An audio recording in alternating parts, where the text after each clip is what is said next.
It is about paying more attention.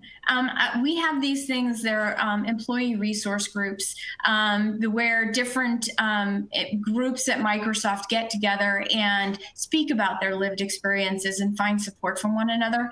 And I was participating in an employee resource group that where individuals were talking about these microaggressions. And one of the things they were talking about was as they were bringing them up, I was thinking, wow, I never thought of that as something that could be offensive.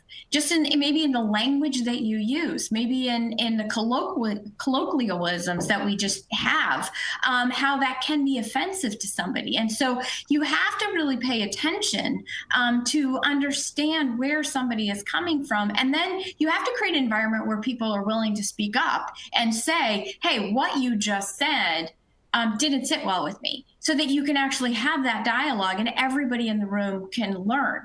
And, you know, if you want to serve the world, your business really needs to be representative. And we're on a journey to get there. We need to attract talent, you know, where everybody feels like they can come in and participate, and you get a level of alignment to your brand, to your recruiting process, as we were talking before, to the hiring process and the onboarding process. So all along the way, people feel like they can engage, they can speak up, they can share their own experiences, they can challenge the status quo, and they can raise awareness about what these microaggressions might be, because in some cases, they are just so ingrained in the cultures we may have around the world that we don't even realize they're there until somebody helps us and points them out. A friend of mine actually wrote a blog in early April, so right around the time frame that COVID was, you know, in high gear and wreaking havoc on lives and livelihoods globally.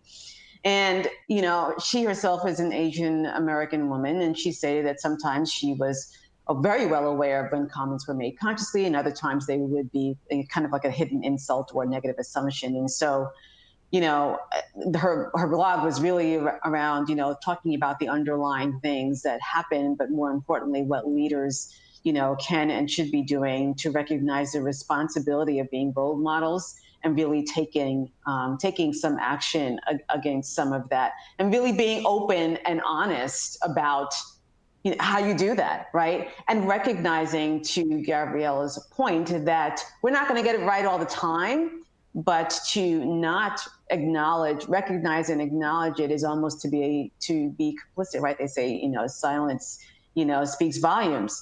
And so I totally agree with you, Gabriella, that we really, as leaders, have to figure out a way to address these things right off the bat, because it does create for opening up a culture where people are more open to pushing back, voicing their opinion, saying, you know, that's not right. Let's talk about that and figure out the best way to, you know, reverse course on that.